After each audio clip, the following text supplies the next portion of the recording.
everybody, and welcome back to the Parent Whisperer podcast. I'm Richard Ramos, your host, and today I have a special guest, a new friend that I've met, and I'm excited to share her story with you, or I'm excited for her to share her story with you, but I'm excited to introduce you to her.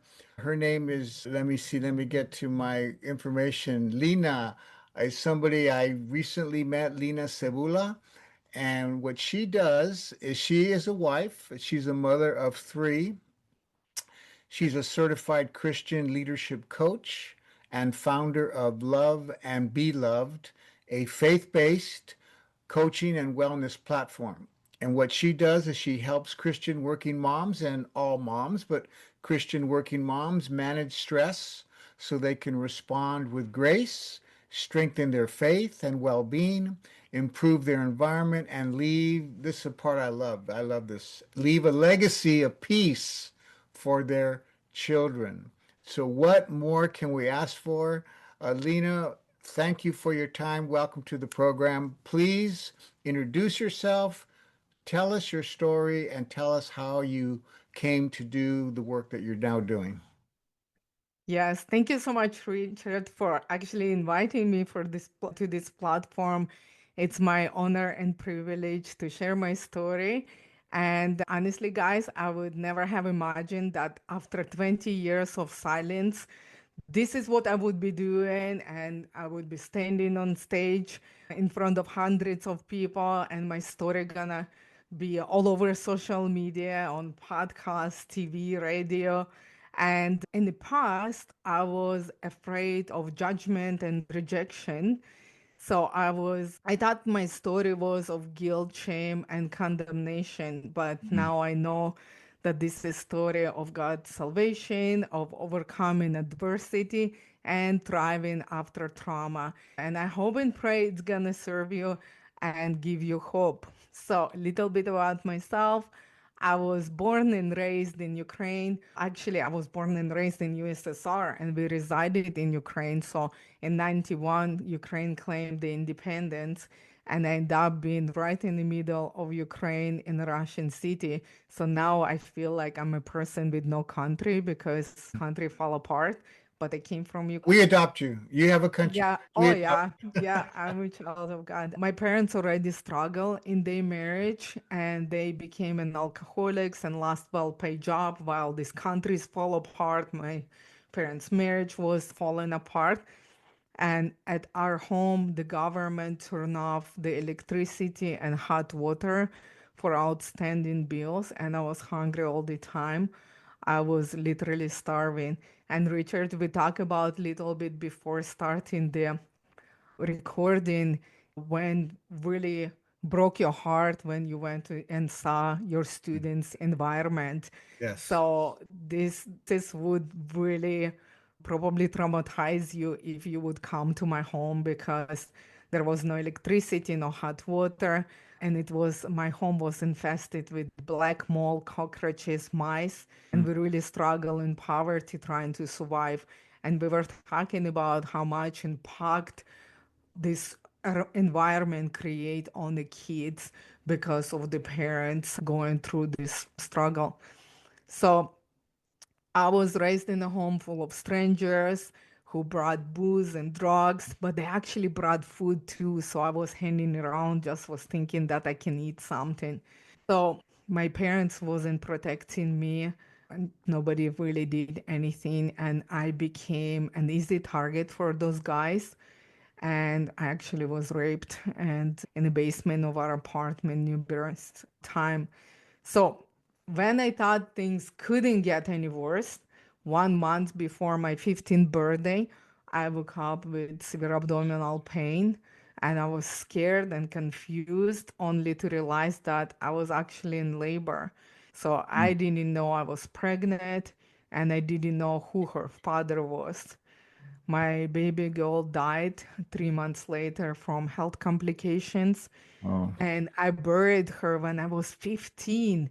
I oh my carried her gosh. little casket in a cemetery in my arms, and for the next 20 years, this image has plagued my mind and my soul. I'm so And sorry to hear. I'm so sorry to hear that. Absolutely. And it was so heartbreaking. And now I have goosebumps. Now, when I'm mother with three kids and I have 18-year-old living in my house, so that, and now 14-year-old twins gonna be next month. And I'm thinking, so I was that age in between that teenage years, but nobody came to me in the hospital and offered me condolences or any kind of support. I'm not thinking, I think thinking therapy. There was like no therapy, but that the point is young kid, teenager had a baby, the baby passed away, and nobody cared. Literally no adult Wow. would like, I don't Wow. know, social services, something, do something. Now but this was in the Ukraine. Yes, and it Okay. was in that time when the country was like in a mess. So Mm. I do understand they try to establish new government, new rules, new stuff like that, but lots of people went through really horrible situation and was neglected. So of course I suffer with depression, anxiety, panic attacks, and I start using alcohol and drugs to medicate my pain. And I turned to heroin because it was better to be high than feeling like worthless, hopeless, abandoned, and so broken. And it's such a young age too. So the years went by. I saw people dying around me who went to jail. Like next 3 years, I hardly remember anything. I never per se wanted to end my life, Okay. but I remember clearly I had those thoughts thinking, you know what, if I'm not wake up tomorrow, it's gonna be fine because nobody cares, nobody gonna look for me, nobody gonna be sad for me. So I thought it's okay. This is my life, this is my lot, there's nothing more and it can end and it's not gonna make any difference. And I knew that it doesn't have no worth, no value, not to me, not to anyone else. So, but then there was a moment when I saw these people just keep dying around me, and I almost have this awareness and awakening. And I didn't think about that time, but now I'm Christian. I give my life to Christ when I was 31, and I specifically saw this like, oh, I have this thought in my mind that was saying, "You've been made for more." And it was so bizarre because, like, Wow. what more? I was like street junkie. I was homeless by that time. My parents kicked me out when I was 16. Wow. There was nothing. There was like no dreams or hopes for people like me. So that thought was like so out of whack. I'm thinking, okay. And with that kind of came some kind of desperation and despair, and then this desire to change my life. And I start looking for a change. Oh my goodness, guys, literally, when I met this lady, I thought it was like this just miracle. She looked like a celebrity. She brought me to her house. She offered me fancy coffee and sweets, and I was so impressed. And she was wealthy and loving and compassionate. And I felt wonderful and safe because for a long time, nobody really treated me like a human being. So Wow. that's Yeah. kind of like Yeah. let all my guards down because somebody cared, because that's what I needed. And I didn't know that time that she actually gonna be a villain in my story. She told me that she would be able to find me a job. There Mm. was like not really specific, just a job. So she was so good to me. So without much thoughts, I accepted, eager Of to course. escape. Of course. Of Then course. first they cleaned me up, they did my hair, first time in a hair salon, and I was like, oh my gosh, it was so cool. My life is changing, and there was like this glimpse of hope. And I still was doing heroin, so I was still doing drugs. On heavy drugs, I vaguely remember I report how I got through customs. I'll never know. I just one morning wake up and I hear this prayer, Allahu Akbar, run out. And I was so confused and terrified because I was in a foreign country. Yeah. So Yeah, I woke up and I realized that, Yeah, you uh, were with some Muslims, obviously. yeah, and literally it took me a while to realize that this woman sold me into human trafficking. And that's often what they don't they find the vulnerable, they find the broken, they find the needy, and then they just bless you with the, or not bless you, but give you and be, hey, I'm here for you. And they just really manipulate people like that. This has Yes, happened Richard. so much. By the way, I wanted to ask you before you continue, do you know a woman named Juliet Engel? I don't think so. Her book, Angels Over Moscow? No, I No. don't think so. She has a very similar but Hmm, even terrible story of being a human trafficked, etc. But she also created a organization in Russia, in Moscow, where she was saving young women like that's yourself. So I beautiful. just thought maybe you had heard of her. Yeah. She has a Yeah, thank powerful, you for very, sharing. very powerful story. You probably, if you read it, you would relate to it. Yeah, I would definitely check it out. And that's what I do believe God allowed us to go through hell like that so we can survive, overcome, and take care of other people. Because I'm on the mission now to support moms and make their life better, but the proceeds from my work go to Fight for Freedom, which is the Christian nonprofit that supports survivors of human trafficking, and Zonta International, which creates internationally better world for women and girls. Wow. So that's my Wow. passion. Wow. And it's I wanna add a little bit to what you were saying about how they pick their victims. That's actually called grooming. Correct. And they find that specific need. For me, it was caring. There are like so many different ways that can predator can lure the victims, and they will find what is that for you in that moment need. Sometimes they look in through social media and they pretend to be a boyfriend, or they looking for something like instabilities in home. And honestly, guys, I'm telling you right now, being really open and speaking and looking into this little bit closer, two things I want to tell you. Number one, human trafficking happening not in some Ukraine, Moscow, it's happening everywhere. That's So it right. can happen in your backyard. There's That's people right. trafficked from their home, your neighbors, like in your neighborhood that you don't know. Because if you don't know red flags, you're never gonna identify it. This is so evil. If we could see, for example, domestic abuse and violence, you can hear, you can see the consequences, you can see the bruises, broken bones. So when you see your family member or neighbor, you right away have this red flag and this is not okay, something is wrong, you need help. But the grooming and the trafficking can fly so much under the radar.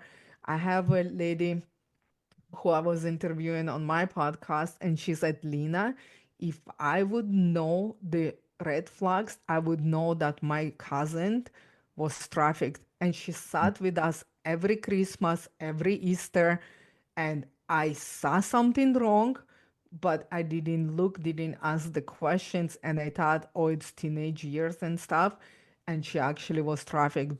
And another really terrible and evil like misconception that we think that trafficker prey on somebody they don't know. In my situation it happened like that, but like most of it, like the percentage is so big I just don't remember the numbers, but like more than 50% times That's that's people traffic at home by the people that like family, like friends, neighbors, right. which is That's right. so bad. That's right. So if you have a person in your life, doesn't matter, children, parents, neighbors, friends, if you have a person that the life of the party and they were so exciting and everything was good, and then something start happening, they become in like little bit paranoid and quiet, doesn't want to come to the events of the family or friends, start canceling, start being quiet. Sometimes we're thinking like our brain find the solution. Our brain gonna say, "Oh, she's tired. Oh, too much work. All this." Always ask questions, like million questions. You know what? Doesn't cost you anything to pick up that phone and say, "Are you okay? Is everything's okay? I didn't see you."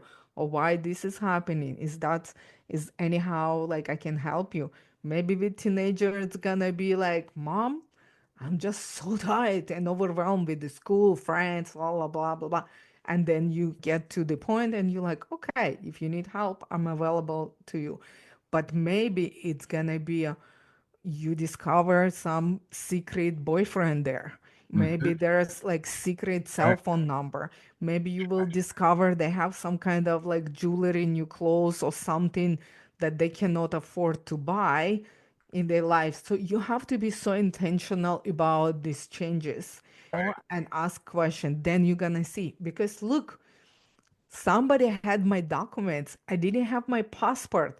Somebody walked me through customs You didn't to even know. another country and nobody asked questions. Yeah, I want So, all of you that are out there listening, please pay attention to what Lena is sharing here because you know that this is not only in human trafficking, but this is also how sexual abuse takes place oh, by the people absolutely. that we know. Unfortunately, I know that's hard to hear, but here's the problem and what Lena is encouraging. Normally, it's a family member or someone close to someone you would never suspect. But the issue is we are afraid to confront them with Mm. questions.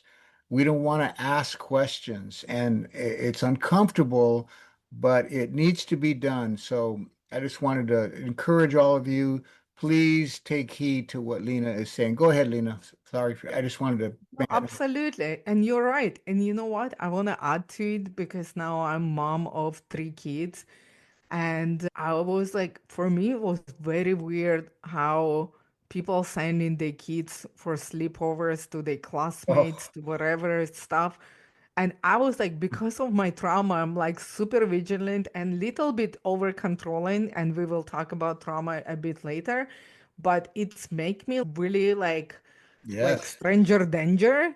So I'm overprotecting of my kids, and maybe they complain and fight against this That's with what my me, kids used to but do. My kids used to always I complain cannot about hear that. you, Richard.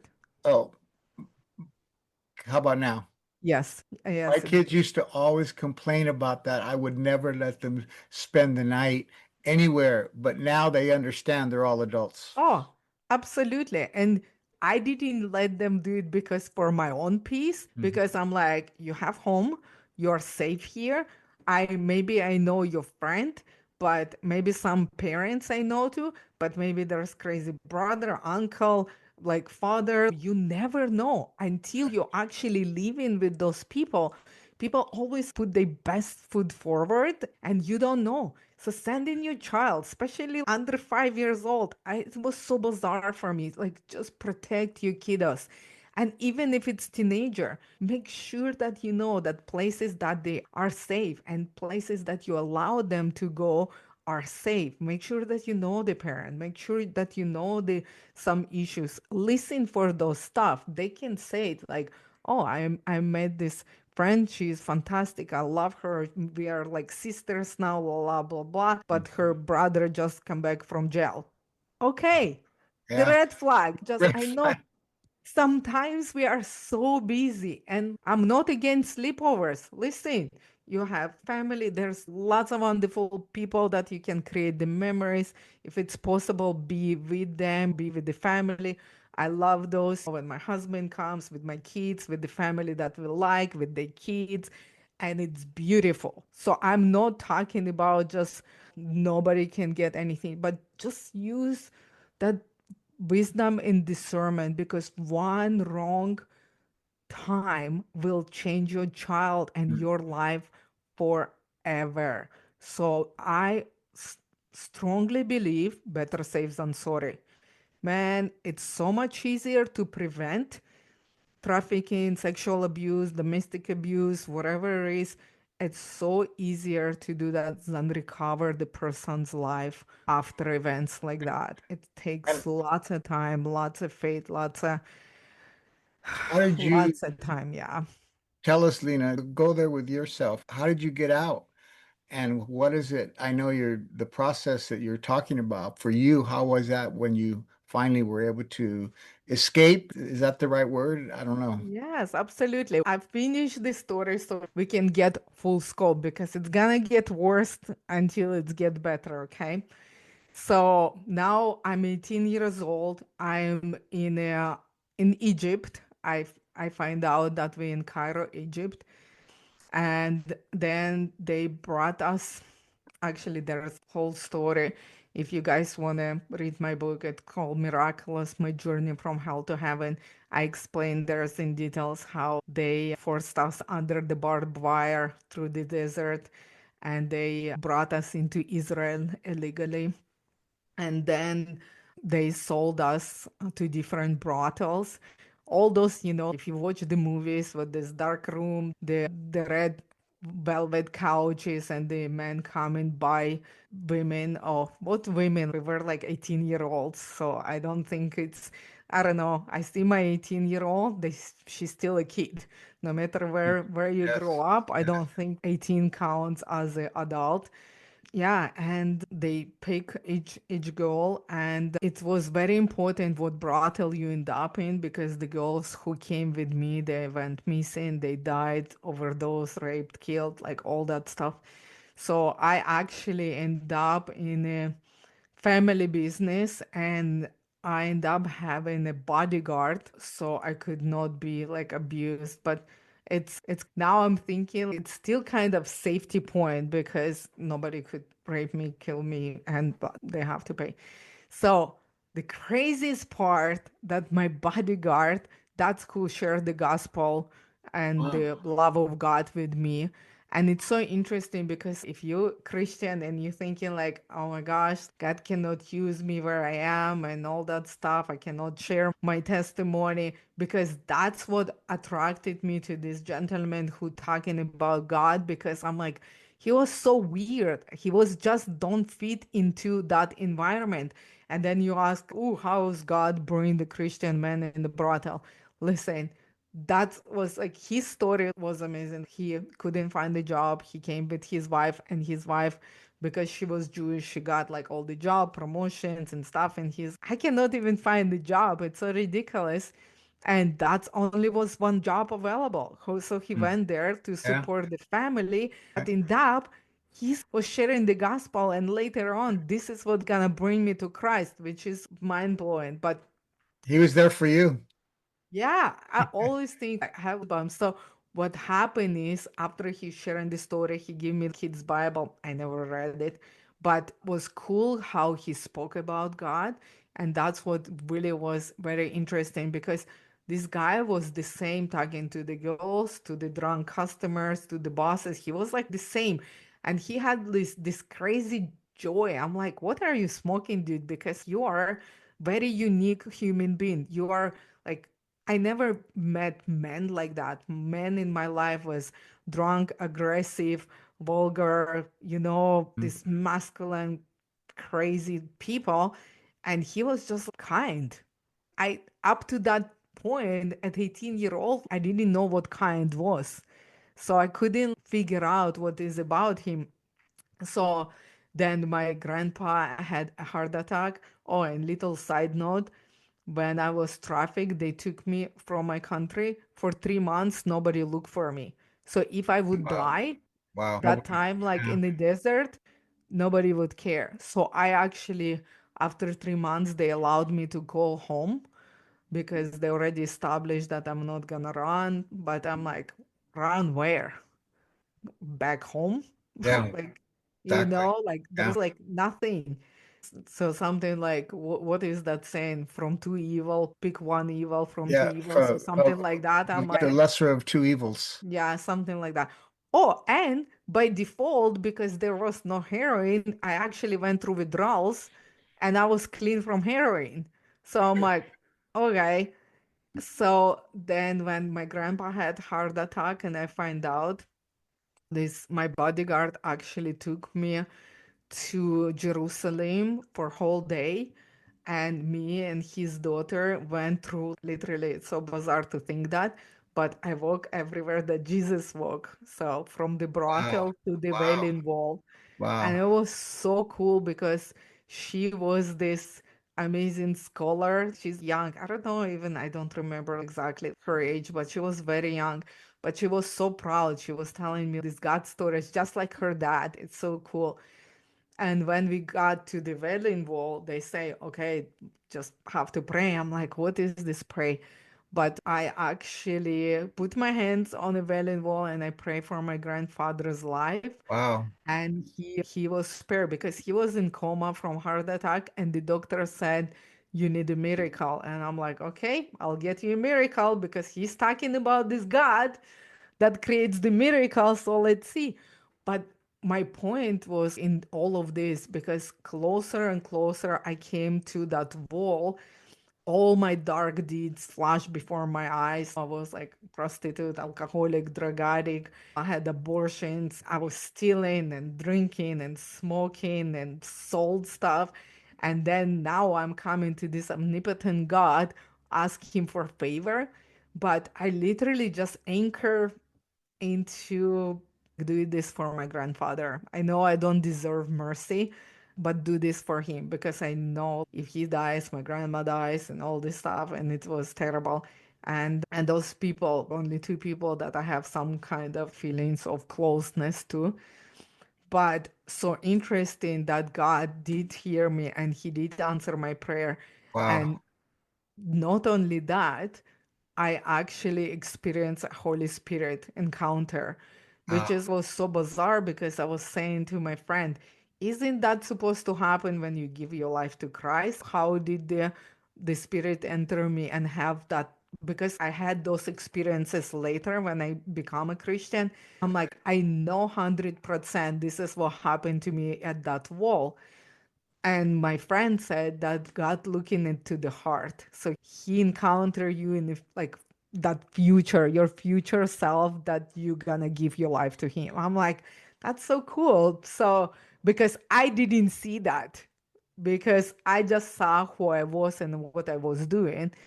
And God just met me where I am, who I am, and told me that he loved me and he showed up for me.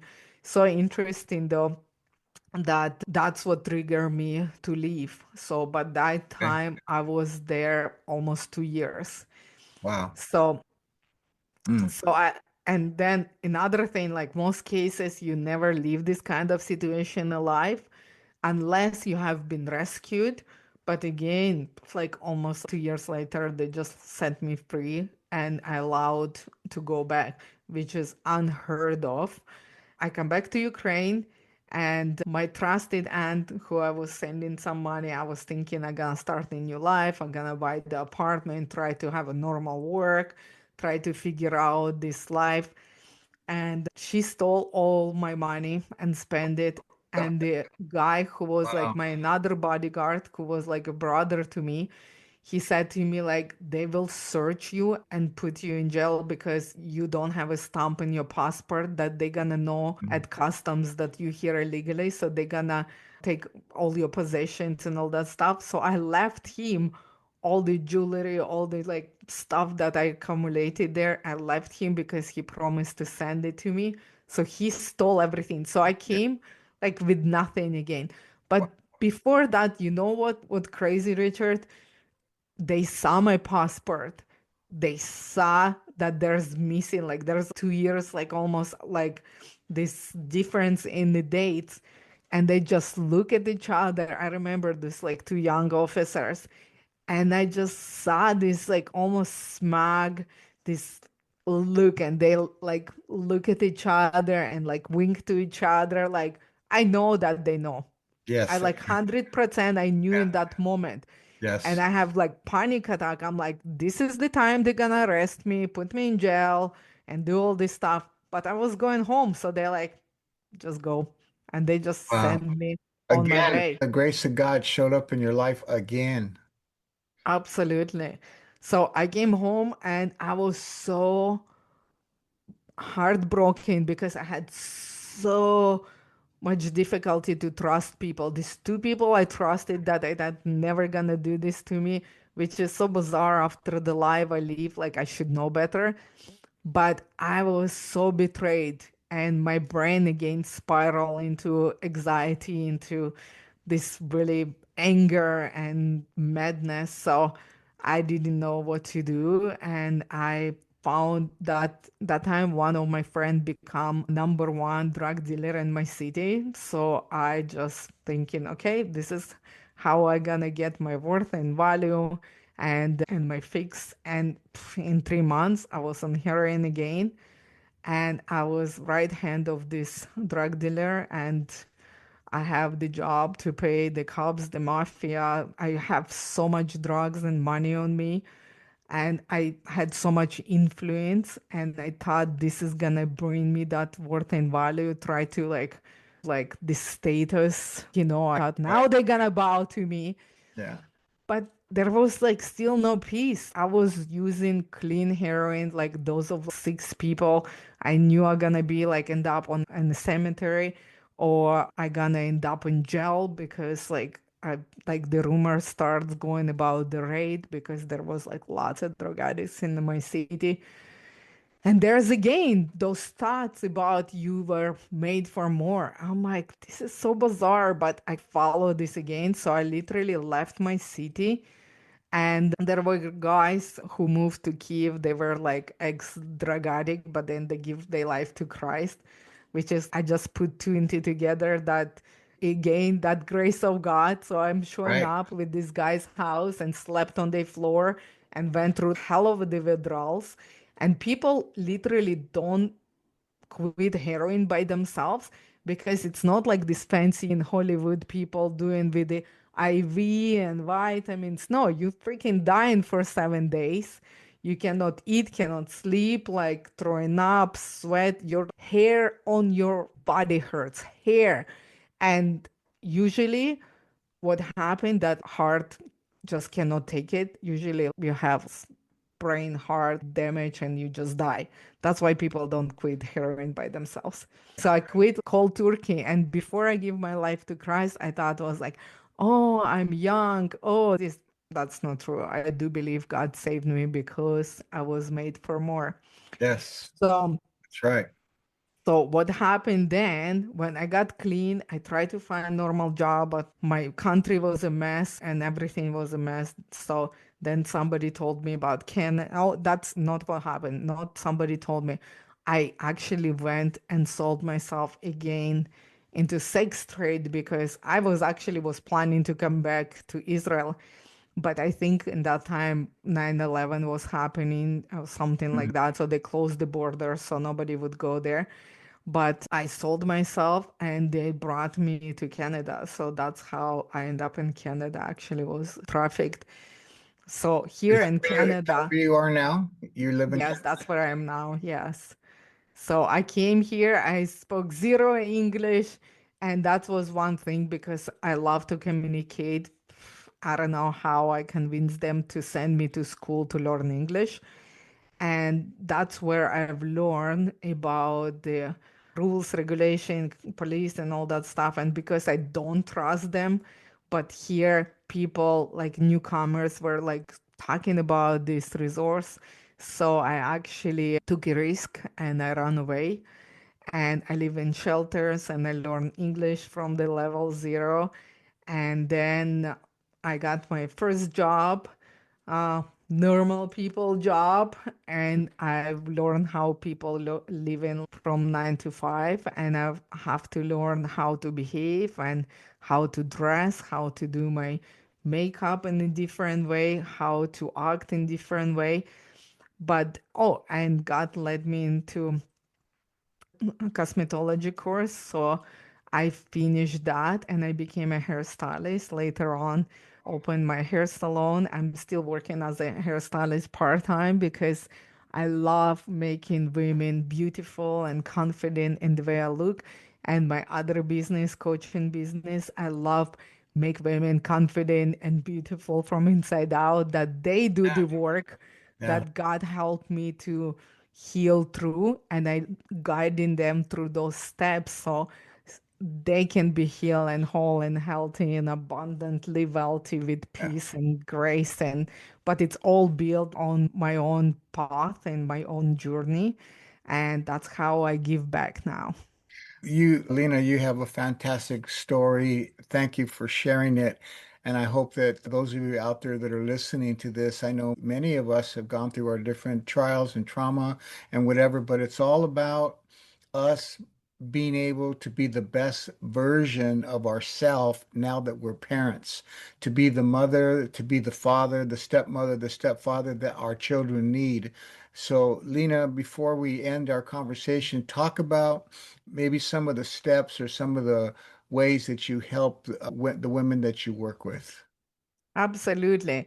And I feel, Richard, that we have to do part two. Now I share my story, Okay. and maybe in part two, I will create specifically, we'll look through the some questions that your audience will benefit from. And we actually designed a next one more like a teaching segment. So you Okay. can get a little bit more than I know we're running on Well, we time. still have some So time. I want to be yeah. respectful of Oh, your time, absolutely.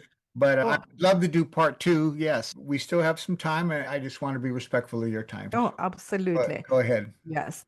When maybe started here before I go into my work, because then from my cosmetology course, I actually end up marrying a pastor's kid.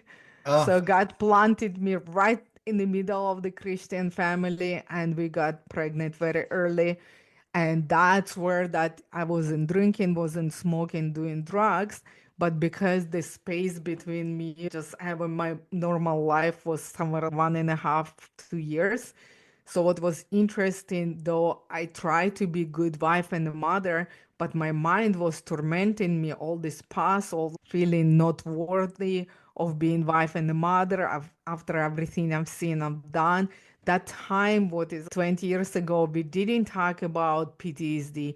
We didn't talk about effects of trauma. We didn't talk about postpartum depression. We didn't talk about the marriage of two broken people trying to make it something out of it, because guess what, my husband not an angel too. Everybody have their past that they bring in into a relationship. And you're absolutely right, we were talking about this little bit earlier.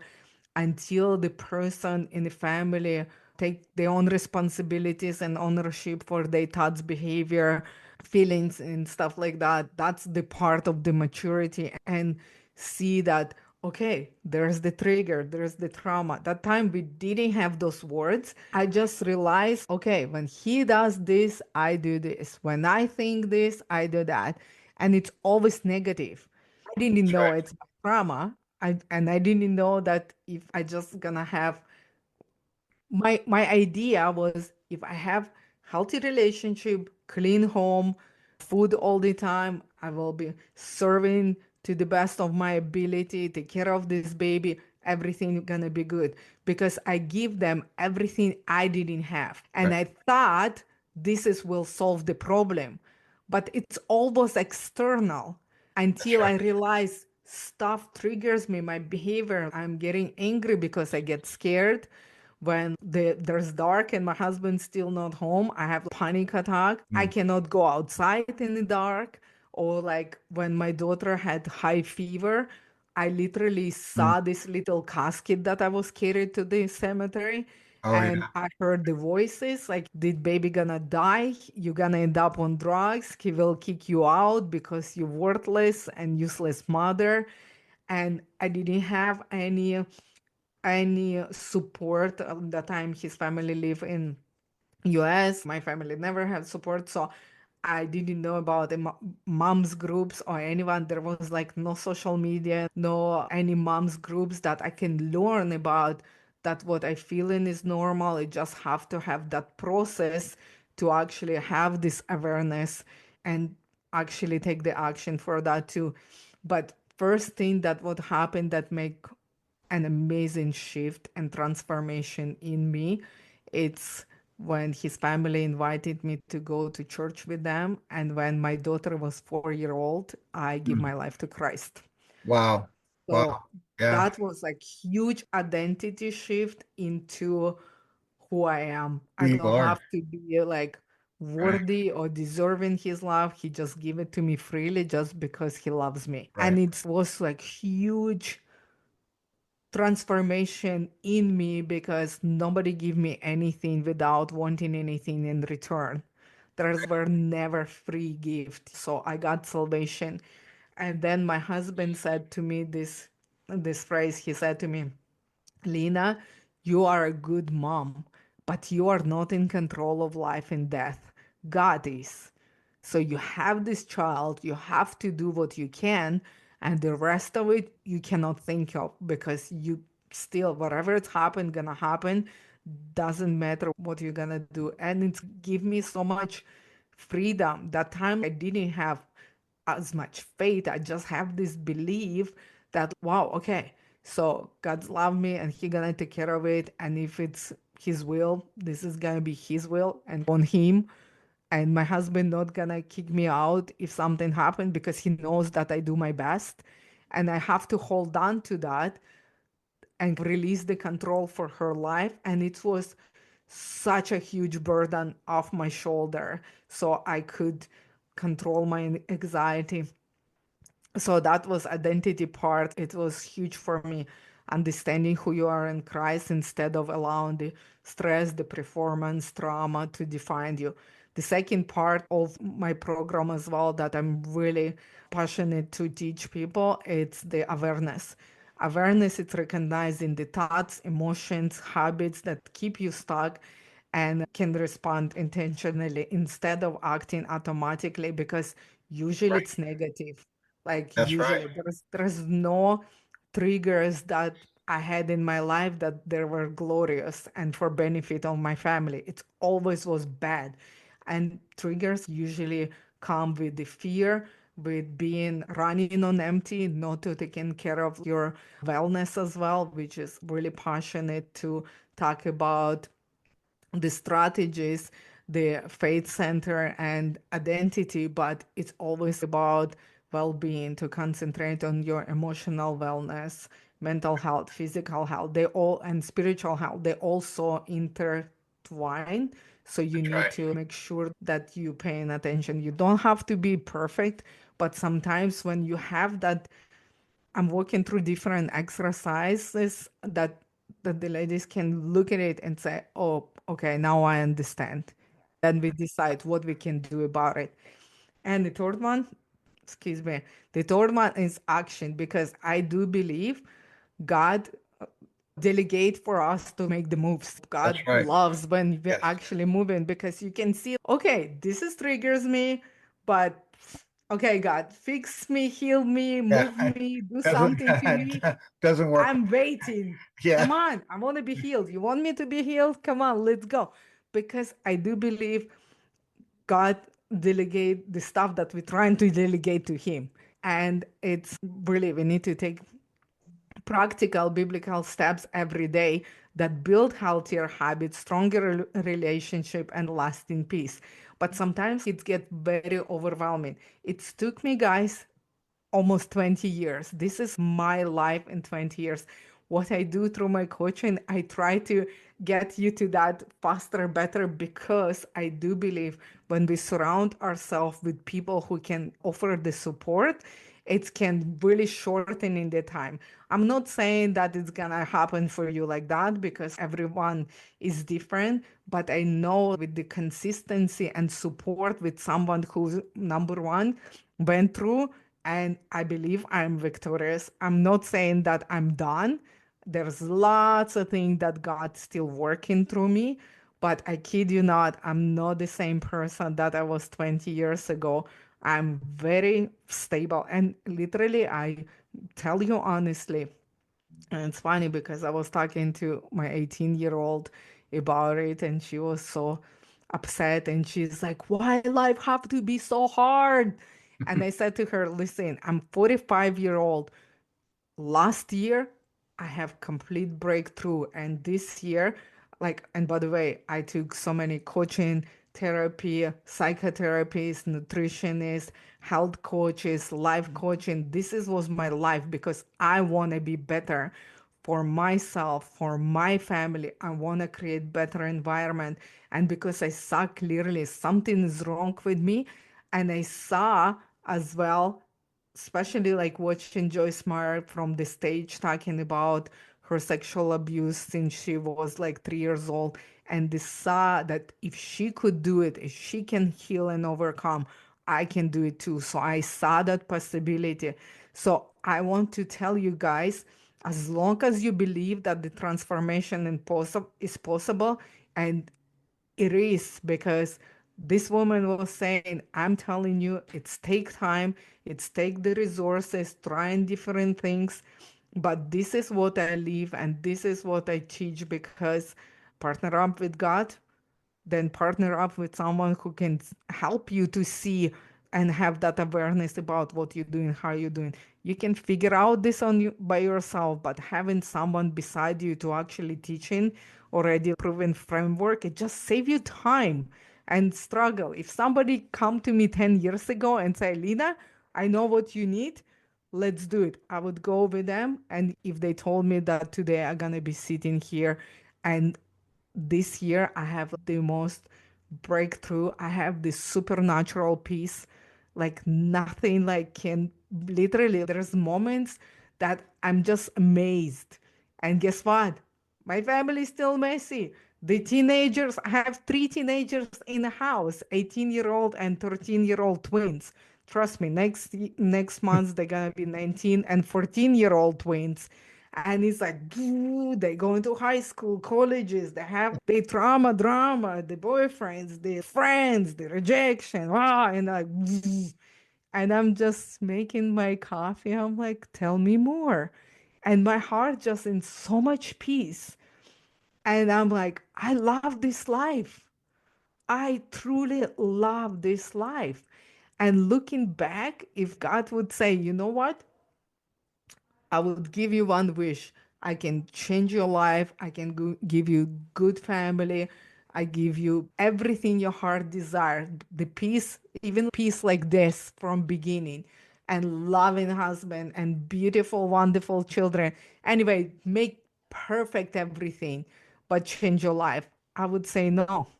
You know why? Because I love my life. I love who I am now because of everything that happened. You know why? Because now I have compassion for other people. Now I'm humble, having like all this struggle and have this amazing faith with God, because I'm like, oh my gosh, you brought me from here to here. So faithful from this pit of despair and brothels and the Yeah. addictions and all this stuff. And guess what? My body is healthy, my liver regenerated, my heart is good, my brain is perfect, and I love who I am. And it's not like I'm bragging like, oh, I'm perfect, blah, blah, blah, blah. No, but I know this transformation is possible. And I still work on lots of different health stuff that I like to run the marathon. Maybe not running though, but something I want to do, something like pushing my body, like physically go. I don't know. That's another thing. So I want to go to another level. Maybe that's how I can tell you. Well, you're gonna tell us in part two. Yeah, it's still another level. I'm not saying that I'm arrived, but Right. I just want you to hear my excitement that all the thing that I did in my life to trying to make it better for me and my family, it happened. Not fast, not miraculously. It was through trying things, like looking at it, like identifying stuff, doing mistakes, come back and all this stuff. I rebuilt relationship with my husband, with my family, and there was a moment that everything was like hanging by a thread, literally by the thread called Jesus Christ, because God just keeps saying to me like, do not leave. It's like you have to stay. And it's interesting though, because this is from the beginning was like my number one thing to escape, like when it's getting hard, when it's too much and stuff. And he's, oh, you have to stay. You have to Yeah. stay. You have to trust in me. I will love you. You will love them. And I'm like, I don't have it. He's like, I will love you. You will love them. And that's what happened through all these years. He was so faithful to me. So whatever I would give to other people, he loves me. So I able to give everyone else. Everybody, there you have it. And we certainly will want to have Lena back so we can have a part two. But what would really help me and help us in the work we do would be if you would like this video, if you would share this video with so many of the people that you know will be encouraged by her story. And if you leave a review, ask questions that we can ask next time, I would really appreciate that. You've been listening to the Parent Whisperer podcast. I'm Richard Ramos. Remember, you can go to my website, richardrramos.com. My books are there, free resources are there, free chapters from my books are there, and my online course, Parents on a Mission. If you do not have a Parents on a Mission class that you can attend in your city, you can go to my website and the online course is there. And all of this is to just support you and encourage you and inspire you, as I'm sure that you are now that you've heard Lena.